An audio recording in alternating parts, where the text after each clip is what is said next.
Hello students, स्वागत है आपका अपने परिवार A1 एडू मंत्रा में। मैं अनुराग आपके सामने आ गया हूं नए टॉपिक के साथ। करंट पे हम लोग बातें कर रहे थे पिछले कुछ क्लासेस में। आज का विषय जो है वो ईरान इजराइल वॉर के ऊपर है। कहां से शुरू हुआ, कहां से कॉन्फ्लिक्ट शुरू हुआ और अभी क्या स्थिति चल रही है, क्या क्या परिस्थितियां चल रही हैं करंट में, वो हम लोग देखेंगे। लेकिन कुछ हम लोग इतिहास के बारे में भी देखेंगे इसमें कि बात कहां से शुरू हुई और आज कहां पर आके ठहरती है। क्या जो इन दोनों के रिलेशन थे वो एक ही थे, मतलब सामान्य थे, या पहले से लड़ाइयां चल रही थी, या कहां से शुरुआत हुई और रीजन क्या है, उसके कारण क्या है। तो आज हम लोग देखेंगे A1 एडू मंत्रा में। मैं आपके सामने टॉपिक लेके आया हूं ईरान इजराइल वॉर। ठीक है, तो हम लोग ये देखेंगे। SSC, बैंकिंग, NDA, कोई भी वनडे एग्जाम हो उसके लिए हम लोग प्रिपरेशन कराते हैं। A1 की जो ऐप है आप उस पर जा सकते हैं, कोर्स चेक कर सकते हैं, यूट्यूब चैनल देख सकते हैं, टेलीग्राम, फेसबुक, व्हाट्सएप, कुछ भी जो भी आप देखना चाहें। तो हमारे सामने सबसे पहले हम शुरुआत करते हैं कि वर्ल्ड मैप में इन दोनों देशों की स्थिति क्या है, ईरान की और इजराइल की। हाँ, बीच में कुछ देश ऐसे हैं जो ताकतवर देश हैं, जो बीच में आके थोड़ा बहुत इंटरफेरेंस करते हैं दोनों के वॉर में। और होता भी शुरू से इतिहास ये चलता चला आ रहा है कि दो लोगों की जब लड़ाई होती है तो तीसरा वहां पर मजे लेता है, हम लोग कह सकते हैं। और बल्कि तीसरा क्या मजे लेता है, पड़ोसियों में भी ऐसा ही होता है, हमारे आसपास भी ऐसा ही होता है। दो लोगों की लड़ाई होती है तो तीसरा मजे लेता है ना। अच्छा, ज्यादा चलती रहे तो उसमें अपनी रोटियां सेकता है ना। और भी कई चीजें जो उसके फायदे की हैं वो इसमें बीच में से निकालता रहता है। बस हाँ, नुकसान उन दो लोगों को होता है जिनकी लड़ाइयां आपस में हो रही हैं। वहां पे लोगों की बात कर रहे हैं हम, यहाँ पे देश की बात कर रहे हैं, ईरान और इजराइल। हमें स्थिति देखनी बहुत जरूरी है कि ईरान इजराइल की स्थिति क्या है। वर्ल्ड मैप में आपके सामने वर्ल्ड मैप लगा हुआ है, आप इसको देख सकते हैं। यहां पर स्थिति दे रखी है ईरान और इजराइल की, ईरान और इजराइल की। हमें ये देखना होगा कि वर्ल्ड मैप पे ये लोग कहां, वर्ल्ड मैप की स्थिति के हिसाब से ये लोग कहां पर हैं। अच्छा, अब ये देखिए, चाइना इंडिया है ना, चाइना इंडिया है, चाइना इंडिया इजराइल। ये रहा आपका, थोड़ा कम दिख रहा होगा, मैं आपको सर्कल कर देता हूं, यहां पर थोड़ा सा ब्लर हो रहा होगा, मैंने सर्कल कर दिया। ये रहा इजराइल, ईरान, ये रहा ईरान आसपास में है, इंडिया, चाइना, मैंने सर्कल कर दिया चाइना, है ना, और यूएस। ये मैंने क्यों सर्कल करे हैं, पूरे वर्ल्ड मैप में मैंने इनको क्यों सर्कल किया हुआ है। थोड़ा बहुत रशिया को भी ले लेते हैं, ये देखो, है ना। इन सभी देशों को सर्कल इसलिए किया क्योंकि आपस में इंटरलिंक है। क्यों, भारत कैसे है, भारत नहीं है फिर भी है, मैं आपको बताऊंगा क्यों। लड़ाई होने के कई कारण हो सकते हैं, पॉलिटिकल हो सकते हैं, है ना, ज्योग्राफिकल हो सकते हैं, कई सारे विवाद होते हैं लड़ाई होने के। लड़ाई एकदम से ऐसे नहीं होती है, जब बहुत सारे टॉपिक एक साथ जुड़ जाते हैं, कई सारी चीजें जुड़ जाती हैं तो वो युद्ध का रूप ले लेती हैं। और जब युद्ध हो भी जाता है उसके बाद शांति भी आती है। हमने पिछले कुछ इतिहास में हमने पढ़ा था किताबों में कि जब परमाणु बम गिराया गया था हिरोशिमा नागासाकी पर, उसके बाद 1945 में 24 अक्टूबर 1945 में यूएनओ बना, वो विश्व शांति के लिए बना था, है ना। अच्छा, वहां से हुआ तो वॉर जो होती है, युद्ध जो होता है वो शांति को जन्म देता है, लेकिन वॉर होने के कुछ कारण भी हैं। आपके सामने वर्ल्ड मैप लगा हुआ है, मैंने इन्हीं देशों को सर्कल किया, मैं आपको बताऊंगा आगे। मैंने सर्कल किया रशिया को, चाइना को, इंडिया, ईरान, इजराइल, ये तो चल ही रहा है, ईरान, इजराइल और यूएस, है ना। अब आप देखेंगे यहां पर ये जो जगह है ना, यहां पर इस तरह से जो मैप बना हुआ है, यहां से तेल, ये रास्ता जो है यहां से ऑयल के लिए जितना भी ऑयल का शोधन होता है, जितना भी ऑयल निकलता है समुद्र से, वो ऑयल और देशों को सप्लाई किया जाता है। अगर ईरान इसको बंद कर दे, ईरान इस जगह कुछ बाउंडेशन लगा दे, कुछ बाउंड्री लगा दे, तो क्या होगा, यहीं से सब जहाज होके जाते हैं, तो तेल का जो भी डिस्ट्रीब्यूशन है वो बंद हो जाएगा, है ना। डिस्ट्रीब्यूशन बंद होने के साथ साथ क्या होगा, तेल जो होगा, क्योंकि सप्लाई कम हो जाएगी, डिमांड उतनी ही है बल्कि ज्यादा हो जाती है डिमांड समय के हिसाब से, जब ब्लॉकेज होती है तो उसके दाम बढ़ने शुरू हो जाते हैं। तो समस्याएं कई सारी हैं। अभी तो युद्ध शुरू हुआ है, ज्यादा ना चले, हम ये आशा करते हैं, और जल्दी से इसका समापन हो जाए। कई देश इसमें लगे हुए हैं इंटरमीडिएटर बनके कि जल्दी जल्दी खत्म हो, लेकिन कई देश ऐसे भी हैं जो मैंने कहा था रोटियां सेक रहे हैं, है ना। अब यूएस को कोई दिक्कत नहीं है, यूएस बहुत दूर है। ईरान इजराइल, ये इजराइल है, ये इजराइल है ना। मैं आपको बता दूं, ये इजराइल है, ये स्टार कर दिया इजराइल है, और ये ईरान है इस तरफ, ये है ना। इनसे बहुत दूर यहां पर बैठा हुआ यूएस है, इसको कोई नुकसान नहीं है। हाँ, ये तो बल्कि बीच में रोटियां सेकेगा। कैसे, क्योंकि जो भी तेल का भंडारण है, जो तेल का स्टोरेज है, वो यूएस के पास काफी है। यूएस वेनेजुएला के साथ भी उसने ऐसे किया था। वेनेजुएला जो है, आप देखिए वेनेजुएला कहां पर है, है ना। वेनेजुएला के साथ भी उसने ऐसा ही किया था। वेनेजुएला ये रहा, बहुत सस्ता तेल भंडार अपने में रखता है। जो क्रूड ऑयल है उसकी स्टोरेज यहां पर बहुत अच्छी है वेनेजुएला में, और बहुत अच्छी क्वालिटी की है और बहुत सस्ती है। तो यूएस तो यहां से भंडारण कर लेगा, कोई दिक्कत नहीं है। हाँ, सबसे ज्यादा जो तेल का इंपोर्ट करता है, सबसे ज्यादा तेल का इंपोर्ट करता है वो करता है चाइना, उसके बाद भारत है। तो सबसे ज्यादा असर तो इसी पे पड़ने वाला है ना। इसलिए इसमें फायदा क्या होगा यूएस का, जो चाइना जो है, जो तरक्की कर रहा था, जो डेवलपमेंट कर रहा था, उसके डेवलपमेंट में थोड़ा सा दिक्कत होने वाली है। क्यों? क्योंकि तेल का जो भी डिस्ट्रीब्यूशन है वो यहां से बंद कर दिया है ईरान ने। ये परिस्थिति अभी की है। अभी हमें क्यों जानना है? क्योंकि हम जो भी चीजें चल रही हैं वो आम आदमी पे कैसे, अब एक बहुत छोटा सा इंसान है जिसको, उसको शायद ये भी नहीं पता हो सकता है, देश का नाम भी ना पता हो, इजराइल वगैरह। हालांकि आजकल तो न्यूज इतनी चलती है, अगर घर में भी टीवी ना हो तो हम लोग चलते फिरते सुन ले तो हमें पता लगता है कि हाँ ये चीजें चल रही हैं, फोन के जरिए, किसी के भी जरिए। मान लो उस पर क्या असर पड़ेगा? पेट्रोल के दाम बढ़ेंगे, बढ़ने वाले हैं, आगे अभी तो नॉर्मल फिक्स है, बढ़ने वाले हैं, उससे और चीजों के दाम बढ़ जाएंगे। तो आम इंसान पर यह फर्क पड़ने वाला है कि और चीजों के भी दाम धीरे धीरे बढ़ जाएंगे, है ना। वो किस कारण से? वो इस कारण से। अच्छा, चाइना बहुत ज्यादा इंपोर्ट करता है, सबसे ज्यादा चाइना इंपोर्ट करता है, फिर भारत करता है, सबसे ज्यादा असर चाइना पड़ेगा, फिर इंडिया पड़ेगा। रशिया चुपचाप बैठा, रशिया के पास खुद इतने भंडारण है ना, बहुत ही कम इंपोर्ट करता है रशिया। अच्छा, ये दोनों तो मेन है ही जिनके बीच वॉर चल रहा है। इसी बीच एक देश बहुत दूर बैठा हुआ यूएस, जो इस बीच में अपने मजे लेता हुआ, मिसाइलें देता हुआ, इतनी मिसाइलें कुछ कहने की हद नहीं है ना। डेली डेली 100 मिसाइलें दे तो भी बची रह जाएंगी इनके लिए, यूएस के लिए। लेकिन क्या हो रहा है इसी बीच? अपने पॉलिटिकल जड़ों को वहां मजबूत, सैन्य ताकत तो वहां पर है ही। यूएस के आर्मी, मिलिट्री जो आर्मी जो होती है, वो हर एक देश में उसका एक स्पॉट है कि वो यहां पर रहेगी, कुछ भी डिसबैलेंस होता है तो वो कंट्रोल करेगी यूएस आर्मी, है ना।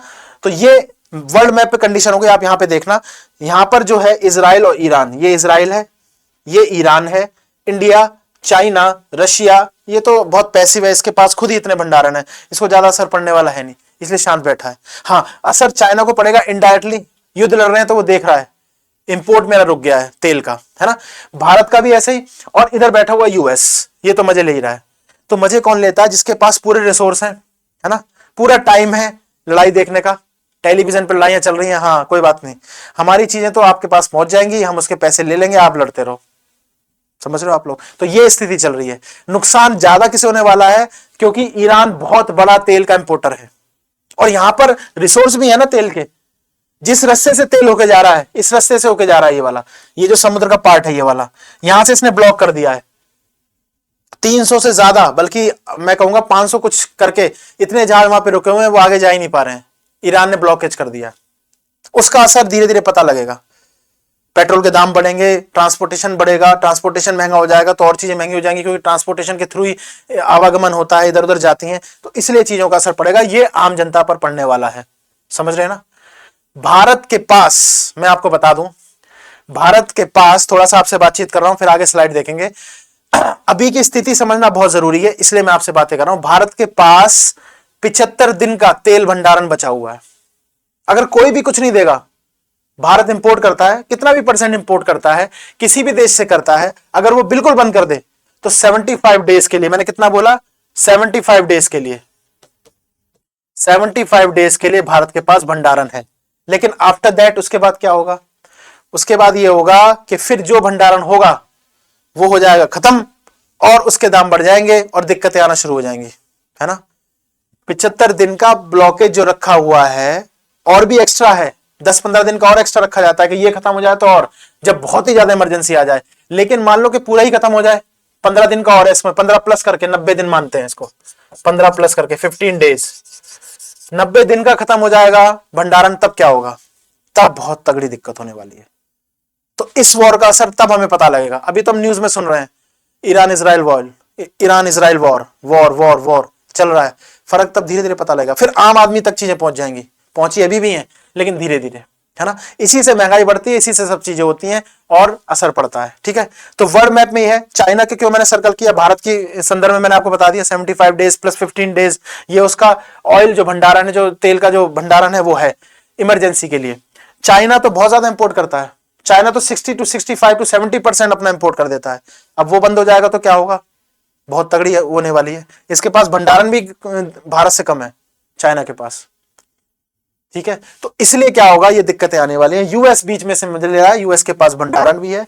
वेनेजुएला पे उसने ऐसे कर ही लिया था, वेनेजुएला को हथिया ही लिया था, सारे रिसोर्स ने ले लिए हैं। वेनेजुएला का जो ऑयल है उसकी क्वालिटी भी अच्छी है और उसके जो प्राइस है वो भी कम है, और अमेरिका ने यहां से रिसोर्सेज अपने हाथ में कर लिए, है ना। तो उसने तो अपनी कमी पूरी कर ली। दिक्कत भारत को होने वाली है, चाइना को होने वाली है, और जो छोटे मोटे कंट्री उनको होने वाली है, जो यहां से रास्ते से ऑयल लेते थे, इसने बंद कर दिया। ठीक है, तो ये वर्ल्ड मैप पे स्थिति इन देशों की जो असर पड़ने वाला। हम आगे चलते हैं। ईरान इजराइल संघर्ष कहां से शुरू होता है? कहानी शुरू होती है, अगर हम और हिस्ट्री में चले जाएं, 1979 में। 1979 से पहले जो ईरान इजराइल के जो रिलेशन थे ना, वो बहुत नॉर्मल थे। बिल्कुल लगता ही नहीं था कि कभी वॉर होगा। नॉर्मल जैसे हमारे श्रीलंका से हैं और पड़ोसी देशों से हैं, बहुत ज्यादा नॉर्मल थे। लेकिन कुछ कहानी ऐसे हुई, 79 में वोटिंग हुई, नई सरकार बनी, उसके बाद चीजें बदल गई। उसके बाद चीजें बदल गई। ईरान इजराइल संघर्ष, कॉन्फ्लिक्ट शुरू होता है। मध्य पूर्व एशिया के देश हैं, मध्य पूर्व के देश हैं, मिडिल ईस्ट जिसको बोलते हैं, है ना, का महत्वपूर्ण राजनीतिक और सैन्य संघर्ष हुआ। इसमें मुख्य देश ईरान है। ईरान जिसके पास रिसोर्स ज्यादा है ना, और देश उससे उम्मीदें लगा के बैठते हैं कि ये रिसोर्स हमें मिलेंगे, या हम जो ताकतवर हैं वो हथियार भी लेते हैं। जैसे यूएस, मैं डायरेक्ट बोल रहा हूं, यूएस क्या करता है, हथियार भी लेता है या उस पर अपना अधिकार जमाता है ना। यूएस उसको हथियार लेता है या उस पर अपना अधिकार जमाता है कि ये वाला जो होगा ये रिसोर्स हमारा होगा। ठीक है, तो मुख्य देश ईरान है। कई बार इसमें देखो आगे नीचे लिखा हुआ है, कई बार इसमें परोक्ष रूप से इनडायरेक्टली यूएस भी शामिल होता है, यूएस भी इसके अंदर आ जाता है ना। ईरान इजराइल के बीच में, अब ये दोनों जो देश है ना, इसके बीच में एक छुपा हुआ यूएस का इंटरप्शन है। USA, United states of America, ये क्यों करेगा? इसको करने का क्या कारण है? इसके हथियार भी बिकते हैं, वॉर होता है तो हथियार भी बिकते हैं, अलग अलग मिसाइलें होती हैं, वो बेच देता है, उससे भी होता है फायदा, और वो पॉलिटिकली उसमें इन्वॉल्व हो जाता है यूएस, दोनों ही देशों में। और अगर अच्छे से चीजें समझ जाती हैं तो उसकी वाहवाही भी हो जाती है विश्व पटल पे। ठीक है ना, ये होता है। वर्ल्ड डेस्क पे क्या होता है, उसकी एक स्थिति बन जाती है, तो तीन तरह से उसको फायदा हो रहा है, तो वो बीच में आता है। लेकिन वो ताकतवर है इसलिए, और छोटे देश नहीं इसमें शामिल होंगे क्योंकि उनको तो नुकसान होगा, वॉर में घुसेंगे ही। ठीक है, तो ईरान है, यहां पर संघर्ष शुरू होता है, मैं आपको बताऊंगा आगे। अब देखो यहां से बता रखा है, ये थोड़ा सा वो हो गया मिसप्रिंट। संघर्ष की पृष्ठभूमि, ये संघर्ष है, संघर्ष की पृष्ठभूमि। ठीक है, क्या पृष्ठभूमि थी? तो लिखा हुआ है देखो, पहले 1979 से पहले ईरान इजराइल के संबंध बिल्कुल समान थे। The relation was really normal before 1979 between Israel and Iran. दोनों के बीच में संबंध बहुत नॉर्मल थे। लेकिन क्या हुआ, फिर ईरानियन रेवोल्यूशन हुई 1979 में। ईरानियन रेवोल्यूशन हुई, क्रांति हुई, इसके बाद ईरान में नई सरकार आई। ठीक है, नई सरकार ने इजराइल को अपना दुश्मन घोषित कर दिया कुछ कारणों से। यहां पे ये एक लाइन में कई चीजें छुपी हुई हैं।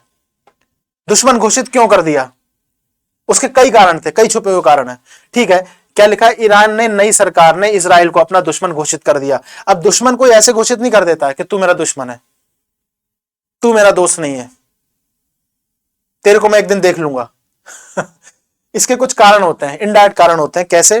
पहले 1979 से पहले ईरान इजराइल के संबंध समान थे, ये तो वही वाला छपा हुआ है, और नई सरकार तो दुश्मन घोषित कर दिया। मैं आगे बताता हूं आपको। अब आप इसमें मैप में झंडे भी देख सकते हो कौन से किसके हैं, इजराइल का कौन सा है और ईरान का कौन सा है। मैंने टिक भी कर दिया उस हिसाब से, है ना। अब देखो, युद्ध तनाव के मुख्य कारण क्या थे? यहां पे कारण है, मैंने कहा था ना कुछ कारण होते हैं, पॉलिटिकल कारण होते हैं, रिसोर्स के कारण होते हैं, संसाधन के कारण होते हैं, वगैरह वगैरह होते हैं। तो सबसे पहले हम लोग यहां पे देखेंगे राजनीतिक कारण क्या है, पहला, फिर परमाणु कारण कार्यक्रम, क्षेत्रीय प्रभाव, प्रॉक्सी युद्ध। तो मैं आपको शॉर्ट में अगर समझाऊं इसके बारे में, तो कई सारे कारणों में सबसे पहले तो पॉलिटिकली होता है ना। ईरान फिलिस्तीन का समर्थन करता है, फिलिस्तीन, ईरान, है ना। और साथ में इजराइल और ईरान की राजनीतिक विचारधाराएं अलग हैं बिल्कुल। इजराइल, आपको याद अगर हो, आप हिस्ट्री में जाओ तो ऑटोमन डायनेस्टी जो थी, ऑटोमन साम्राज्य था, वो यहां पे पनप रहा था इजराइल में। बहुत सारे इसमें मुस्लिम्स भी हैं, इसमें जुडिस्ट भी हैं, और इसमें और सारे धर्म के भी लोग हैं। ईरान में पूरा ये एक इस्लामिक देश है ना। इनकी विचारधाराएं अलग हैं, धार्मिक रूप से भी, राजनीतिक रूप से भी विचारधारा अलग है। और धीरे धीरे हम लोग स्विच करते हैं। ये तो पहला पॉलिटिकल रीजन हो गया, पॉलिटिकल कारण हो गया कि ईरान फिलिस्तीन को समर्थन करता है, फिलिस्तीन पे हमेशा ठनी रहती है इजराइल और ईरान की। तो सबसे पहला कारण तो वो हो गया। ये बिल्कुल वैसा ही कारण है जैसे चाइना और इंडिया का वॉर हुआ था 1962 में। चाइना इंडिया का वॉर कब हुआ था? 1962 में। और कारण क्या थे? बहुत सारे पॉलिटिकल रीजन थे, और उसमें एक छोटा सा रीजन ये भी था, दलाई लामा को जो वो शरण दे दी थी वगैरह वगैरह, है ना। और आपके बाउंड्री को लेकर विवाद हुए थे बहुत सारे। तो जब चीजें सारी इकट्ठी हो गई तब ये एकदम फूटी, और ये फूटी तो युद्ध का रूप ले लिया। ऐसे यहां पर है, यहीं पर दुश्मन नहीं माना उसने।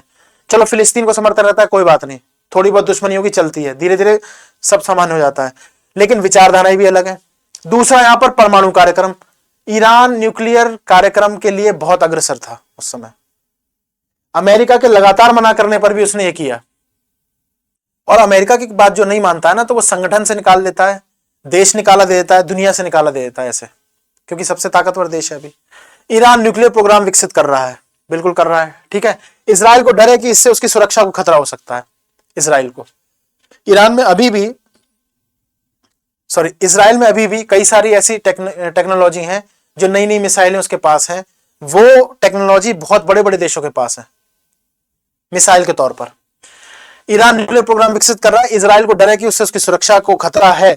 इसी कारण से क्या हुआ, एक अंदर से चीज पनपी कि भाई ये हमारे लिए खतरा है, दुश्मनी और बढ़ रही है, आग बढ़ रही है धीरे धीरे। कारण में क्षेत्रीय प्रभाव, मैंने ज्योग्राफिकल पहले ही बोला था, ज्योग्राफिकल कारण भी होता है, ज्योग्राफिकल इफेक्ट भी होता है। दोनों देश मिडिल ईस्ट में अपना प्रभाव बढ़ाना चाहते हैं।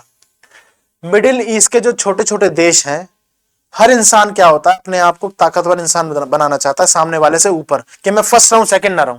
तो मिडिल ईस्ट में जो छोटे छोटे देश हैं, उसमें सबसे ज्यादा ताकत दोनों ये ऊपर आना चाहते हैं कि मैं फर्स्ट रहूंगा। फर्स्ट की लड़ाई में ही लड़ाई आगे बढ़ जाती है ना।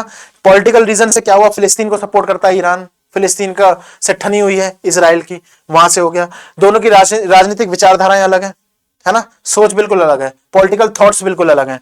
परमाणु कार्यक्रम ईरान कर ही रहा है, न्यूक्लियर पर विकसित कर ही रहा है, अभी भी कर रहा है, इवन यूएसए के मना करने पर भी कर रहा है। तो इजराइल सोचता है इससे हमें खतरा है।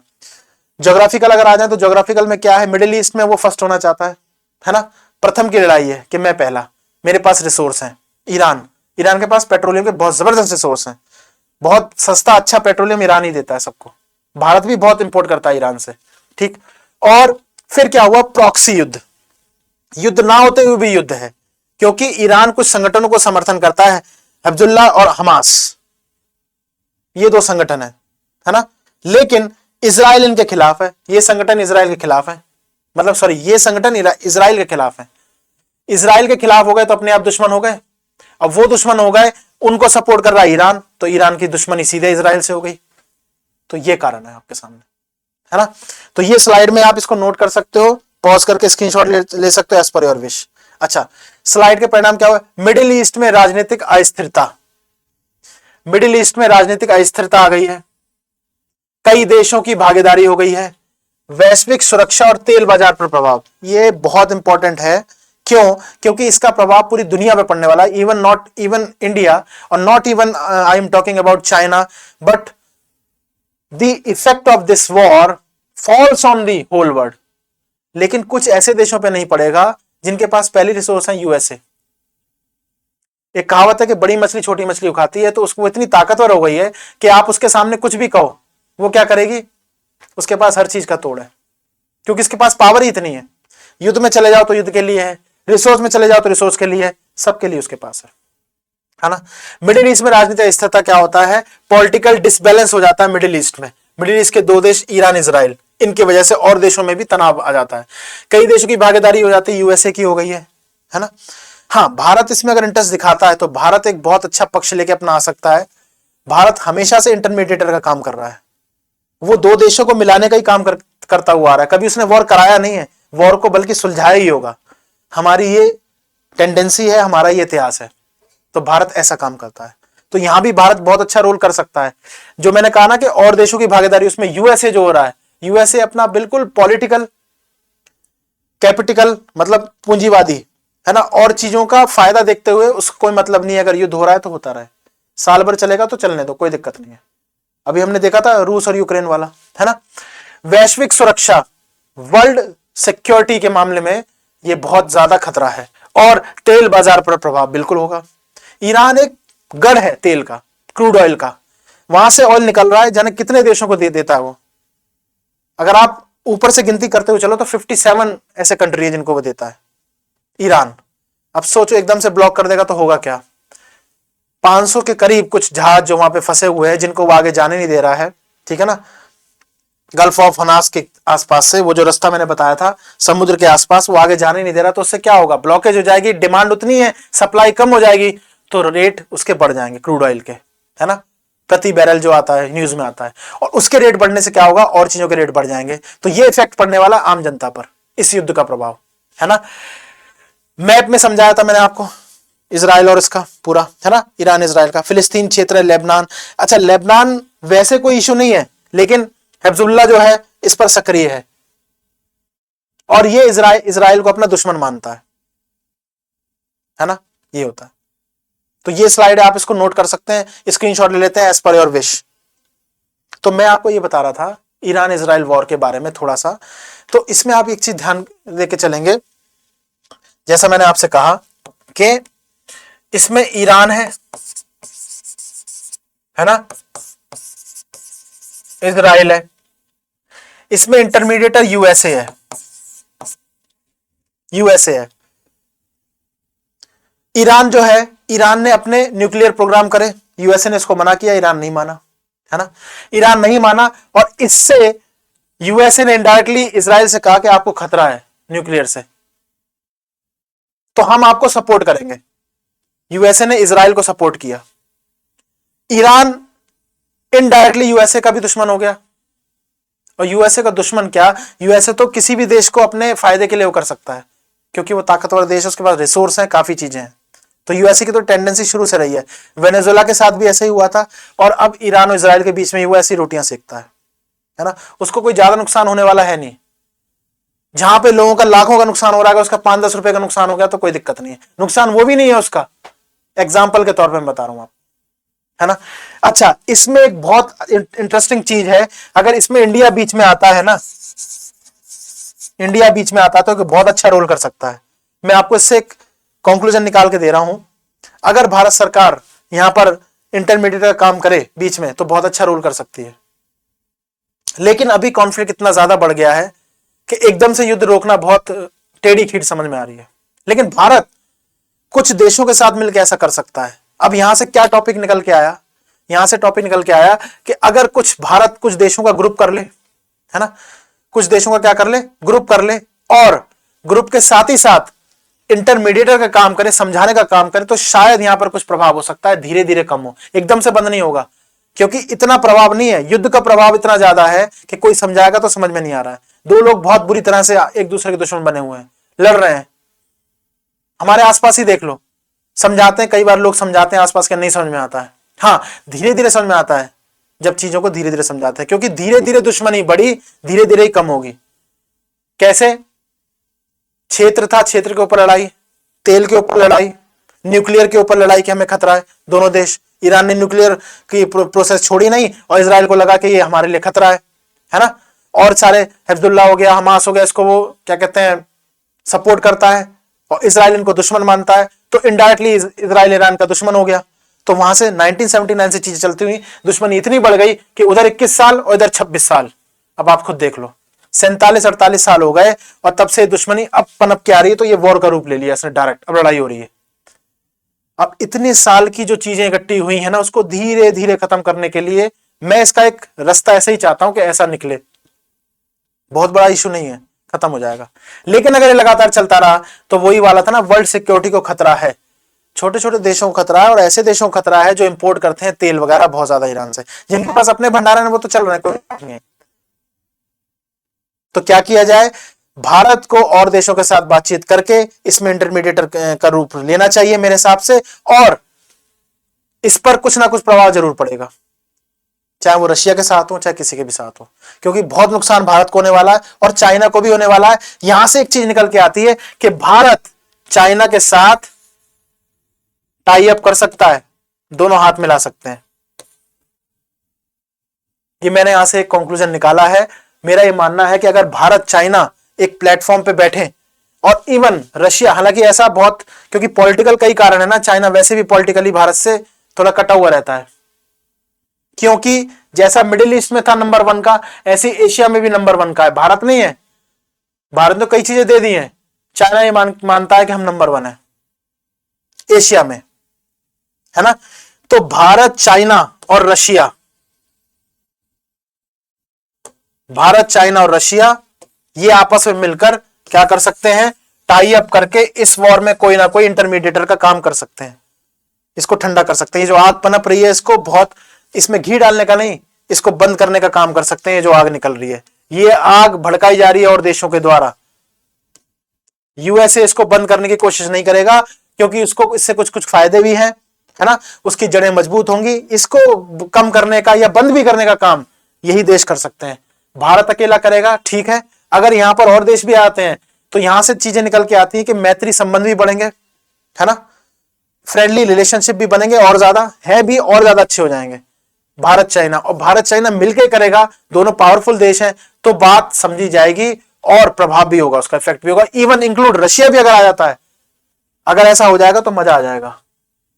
अगर ऐसा हो जाता है तो इस वॉर में एक नया मोड़ आ जाएगा और एक नया संगठन मुझे तो लगता है बन जाएगा। ऐसे क्या ऐसा हो सकता है? आप सोच के देखिए, अगर ऐसा हो जाता है तो एक नई रणनीति पैदा हो जाएगी यहां पर, है ना। यूएसए जा रहा है, उसको बिल्कुल उसका उल्टा हो जाएगा। मेरा जो ये स्टेटमेंट है, मैंने जो ये वीडियो बनाई है, इसका उद्देश्य ये नहीं कि मैं किसी देश को अपना या किसी भारत का या किसी और देश का दुश्मन बता रहा हूं। यहां पर ये होता है, हर देश, जैसे कि हर इंसान अपने फायदे में लगा होता है, अपने फायदे में लगा है। कुछ देश ऐसे हैं जो पैसे का काम कर रहे हैं, जिन्हें फायदे से मतलब नहीं है, वो औरों का भी देख के चलते हैं। जैसे सबसे अच्छा एग्जाम्पल इसमें भारत है। सोचिए, अगर ईरान इजराइल वॉर हो रहा है, अगर यहां पे भारत इंटरमीडिएट का काम कर रहा है, थोड़ा बहुत इसको कंट्रोल करता है, और अगर चाइना भी इसी बीच आ जाता है, क्योंकि इनको नुकसान हो रहा है, चाइना मोर देन 60% इंपोर्ट कर रहा है तेल, तो चाइना को आना चाहिए यहां पर। और यहां पे इसी बीच यहीं से एक कंडीशन बनेगी कि भारत उसके साथ अच्छे संबंध बना ले। अभी भारत के चाइना के साथ इतने अच्छे संबंध नहीं है, इनडायरेक्टली तो चलो बातें होती रहती हैं। हाँ, कई चीजें सुधरी हैं, बहुत अच्छे हुए हैं, पहले से बीच बीच में गड़बड़ होते रहते हैं, बाउंड्री के इशू पे लेते, लेकिन यहां पे बड़ा अच्छा एक पॉइंट है, कम से कम कुछ समय के लिए तो रहेंगे। मैं तो कहता हूं हमेशा के लिए रहे। अगर ऐसा रहता है तो जो भी होगा, और नया संगठन भी बन सकता है इसमें, यहां से बहुत अच्छे पॉइंट निकल के आ रहे हैं। और रशिया को भी अगर साथ में ले लें तो ये तीनों देश मिलकर अगर ऐसा हो जाता है तो ये बहुत अच्छा ऑप्शन निकल के आएगा, और इंटरमीडिएट काम करें, दोनों को रुकवा सकते हैं, बिल्कुल तीनों की ताकत है। और जो रोटियां सेक रहे हैं देश, वो देख खड़े के खड़े रह जाएंगे, देखते रह जाएंगे कि हुआ क्या, करना क्या चाह रहे थे, हो क्या गया। तो आपको समझ में आया। ये टॉपिक ईरान इजराइल वॉर का है। कहानी 1979 से शुरू हुई थी, ईरानी रेवोल्यूशन जब हुई थी, उसके बाद से इजराइल ईरान को अपना दुश्मन मानता चला गया कई कारणों से, और अब ये स्थिति आ गई कि वॉर चल रहा है। बड़े बड़े देश जो है, मैं बता चुका हूं आपको, यूएसए वगैरह, वो जो भी शस्त्र हैं, अस्त्र शस्त्र, वो उनकी सप्लाई दे रहे हैं, वो वेपन्स की सप्लाई दे रहे हैं, वॉर चल रहा है। अब इसमें कोई देश ऐसे हो जो ईरान इजराइल को बताएं कि इसका प्रभाव आप पर भी पड़ेगा, पूरी दुनिया पे पड़ेगा, तो वॉर करने से अच्छा है इसको यहाँ पे समाप्त किया जाए, आपसी बातचीत से, तालमेल से इसको खत्म किया जाए यहाँ पर, है ना। वो काम कर सकता है भारत, बहुत बड़ी जिम्मेदारी, क्योंकि भारत लड़ाई लड़ाने में कभी को नहीं है, कभी आगे नहीं रहा है। साथ में चाइना आ जाएगा। चाइना वैसे नहीं आता, तो चाइना इसलिए आ जाएगा क्योंकि ये मोर देन 60% ऑयल जो होता है वो इंपोर्ट करता है चाइना। तो चाइना को इंडिया ये हवाला दे सकता है कि क्यों ना हम एक प्लेटफॉर्म बनाएं, हम एक मंच बनाएं, जहां पे हम लोग मिलकर इस वॉर के लिए कुछ बात करें। लेकिन इसमें बीच में यूएसए जरूर इंटरवेंशन करेगा, डोनाल्ड ट्रंप इसमें जरूर इंटरवेंशन करेंगे कि नहीं, इसको रोका जाए या कुछ हो, क्योंकि थोड़ा सा उनका है नेचर, उनका इस तरह का है बीच में उंगली करने का। लेकिन भारत ऐसा एक प्लेटफॉर्म बना सकता है आपस में बातचीत करके। रशिया भी अगर आ जाता है तो ये और पावरफुल हो जाएगा, तीनों देश मिलकर। इससे दो फायदे यहां से निकल के आते हैं कि एशिया में एक प्लेटफॉर्म बना होगा जिसमें इंडिया, चाइना, रशिया, है ना, इंडिया, चाइना, रशिया, आईसीआर हो सकता है एक प्लेटफॉर्म बन जाए। ये मेरा ऐसा सोचना है, ऐसा होना चाहिए। अगर आईसीआर, इंडिया, चाइना, रशिया, तीनों ताकतवर देश, बाद में और जुड़ना चाहे तो जुड़ जाएं। ऑर्गेनाइजेशन ऐसे ही बनती है। यूएनओ बनी थी 193 देशों को लेकर, तो इसलिए तो बनी थी कि विश्व शांति होगी, विश्व में जितने देश हैं शांति के लिए कर्तव्य रहेंगे और अपनी पूर्ण निष्ठा से इसके ऊपर पालन करेंगे कि हम शांति को बरकरार रखेंगे, वॉर नहीं होने देंगे। यहां पे क्या हो रहा है? यूएनओ अमेरिका में ही तो है, अमेरिका क्यों नहीं बंद करा रहा है इसको? क्यों फायदे के लिए अपनी रोटियां सेक रहा है? इसलिए ऐसा प्लेटफॉर्म होना चाहिए जहां पर एशिया में ही कम से कम एक ऐसा प्लेटफॉर्म हो जहां पर ताकतवर देश मिलकर वॉर को खत्म करने या वॉर को शांत करने का काम करें। तो ये बहुत अच्छा यहां सर एक तरीका निकल के आया है कि यहां से चाइना, इंडिया, रशिया अगर एक ऐसा प्लेटफॉर्म बनाए, ये मेरी ऐसी सोच है, अगर ऐसा आ जाएगा ना तो बहुत मजेदार चीज हो जाए, होने वाली है। वॉर शांत भी हो सकता है ना? एकदम से नहीं होगा क्योंकि 1979 से चीजें शुरू होती हुई आ रही हैं और अब जो दुश्मनी हुई है ना तो बड़ी पक्की दुश्मनी हो गई है। अब वो बहुत बुरी तरह से लड़ाई में जुटे हुए हैं। कुछ देश जो रोटियां सेक रहे हैं इसमें, जिनका उसका खुद का फायदा है, उनको कोई नुकसान होने वाला ज्यादा है नहीं, मैं बता चुका हूं आपको। तो उसके लिए ये है कि अगर ये प्लेटफॉर्म बन जाए, मैं नहीं बना, अभी कोई ऑर्गेनाइजेशन नहीं आईसीआर, मैं चाह रहा हूं अगर ऐसा हो जाए, आप भी सोच के देखना ऐसा अगर हो जाए तो कितना बढ़िया प्रभाव हो जाएगा। एशिया में कम से कम ऐसा हो जाए, क्योंकि चाइना मोर देन 60% इंपोर्ट करता है ऑयल, चाइना को नुकसान है।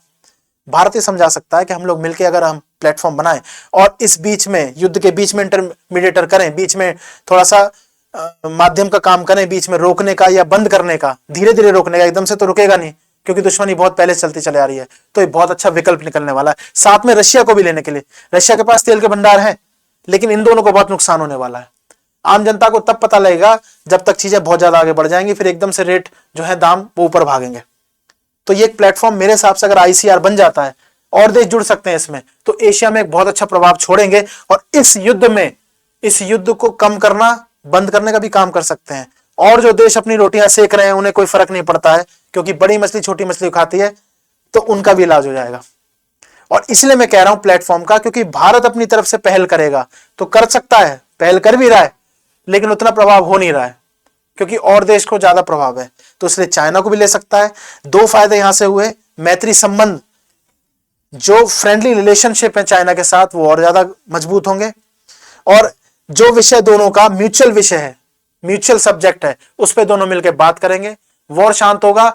विश्व पटल पर, वर्ल्ड टेबल पर इन देशों की रिस्पेक्ट बढ़ेगी। आप इसको सोचिएगा, है ना? तो कहानी 1979 से शुरू हुई थी, ईरान इजराइल वॉर के ऊपर हुई थी। ये अगर प्लेटफॉर्म बन जाता है मेरे हिसाब से, तो इससे अच्छा ऑप्शन पूरे वर्ल्ड के लिए कोई नहीं है। और अगर इसका कोई रिजल्ट निकल के आ जाता है तो इनका आत्मसम्मान भी बहुत अच्छा है, देशों का आपस में मैत्री संबंध आपस में और ज्यादा मजबूत हो जाएंगे। रशिया के साथ तो है, चाइना के साथ कभी कभी डामाडोल होते हैं, भारत और चाइना के बॉर्डर के इशू को लेकर। तो अगर ये बन जाती है, बाद में और भी देश इसमें जुड़ जाएंगे, मिडिल ईस्ट के भी देश अगर जुड़ जाएंगे, तो संगठन बहुत ताकतवर होने वाला है और अपनी बात खुद रखने वाला है, किसी और की हेल्प लेने वाला नहीं है। जो हमारे आसपास की चीज चल रही है वही यहीं पर है। जो देश है उनको लोग मान लो, पड़ोसी आपस में लड़ रहे हैं, पड़ोसी उनको शांत कराएंगे। अगर वही भड़का दें तो पूरे मोहल्ला खराब हो जाएगा, फिर सबको दिक्कत होने वाली है। तो वर्ल्ड मैप पे मैंने बताया था क्या क्या असर है। ईरान को ये करना चाहिए, हालांकि मैं बहुत बड़ा पॉलिटिकल इशू नहीं पैदा करने वाला, मैं आपको एक बता रहा हूं कि क्या होना चाहिए, हम लोग को नुकसान होगा उससे, है ना? तो वो जो गल्फ है, वो जो खाड़ी है, वो जो समुद्र के आसपास का जो रास्ता है जहां से 500 के करीब शिप उसने ब्लॉक कर रखे हैं ईरान ने, तो वो धीरे धीरे तभी करेगा जब उसकी कुछ बात मानी जाएगी, और उसको मनवाने के लिए कोई है नहीं। तो ये प्लेटफॉर्म बड़ा काम आएगा। India plus China plus Russia, ऐसा कॉन्सेप्ट अभी है नहीं। ऐसा हो जाता है तो बहुत मजेदार चीज पूरी दुनिया के लिए होने वाली है और ये इतिहास को बदल के रख देने वाली है अगर ऐसा होता है तो। मेरा ये मानना है, मैंने इससे परिणाम निकाल के आपके सामने रखा है, आप इस पे सोचना, क्योंकि इनकी जो वैल्यूएशन है ना वर्ल्ड मैप पे बहुत जबरदस्त है। ऑयल के मामले में, रिसोर्स के मामले में ईरान की जो क्वालिटी है वो सर्वोत्तम है। एक वेनेजुएला का, जिस पर यूएसए ने पहले अधिकार कर लिया था, है ना, सारे रिसोर्स अंडर में कर लिए, लगभग 80% रिसोर्स, 20% छोड़ दिए। तो ये चीज है जो मैंने आपको पहले बताया था, बड़ी मछली छोटी मछली खाती है। तो अगर ये चीजें हो जाती है ना, तो इस वॉर का एक अच्छा एंड निकल के आएगा। चीजें पहले खराब हुई थी, अगर एक अच्छा एंड निकल आए ना, कंक्लूजन अच्छा निकल आए, तो बहुत बढ़िया चीज पूरी दुनिया के लिए होने वाली है। तो आज का जो टॉपिक था ईरान इजराइल वॉर के ऊपर था। कहानी इतिहास से शुरू होते मैंने आपको बताया, कारण बताया, रीजन बताया आपको, और इसका एक मैंने कंक्लूजन निकाल के रखा है, बहुत जबरदस्त है। अगर ये बात वर्ल्ड फोरम पर ये देश मान के चलें और आपस में मिलकर चलें तो बहुत जबरदस्त रिजल्ट निकल के आने वाला है। हो सकता है वॉर एक अच्छा रिजल्ट लेके आ जाए। वॉर के बाद शांति ही होती है, वॉर आप देखना, इतिहास में आप जाओगे तो वॉर शांति को लेके आता है अपने बाद, जैसे हिरोशिमा नागासाकी के बाद यूएनओ बना था। तो यहां से भी अगर ये संगठन बनता है तो हमेशा ये शांति की बात करेगा, इतिहास गवाह है इसका। तो आज का टॉपिक हमारा वॉर के ऊपर था, ईरान इजराइल वॉर। हमने उसके कारण देखे, हमने उसकी हिस्ट्री में जाके देखा और उसके क्या क्या रीजन हो सकते हैं देखे, और आगे क्या उसके प्रभाव पड़ने वाले वो देखें। और उससे एक चीज निकल के आई, अगर ये देश आपस में मिल जाते हैं तो कैसे कैसे ये उस पर प्रभाव डाल सकते हैं, उसको इवन खत्म भी कर सकते हैं, प्रभाव कम कर सकते हैं और आगे शांति ला सकते हैं और आगे बहुत सारे रिजल्ट अच्छे आने वाले हैं। तो आज का टॉपिक यहीं के लिए है। आशा करता हूं आपको समझ में आया होगा। कोई भी दिक्कत परेशानी है, कमेंट शिकायत के माध्यम से आप हमें जुड़ सकते हैं। मैं बार बार आपसे कहता रहता हूं, गलती की गुंजाइश सब में होती है, उसका सुधार हम लोग करेंगे। फीडबैक आप अपना दीजिए, हमें अच्छा लगे, हम इंतजार करते हैं।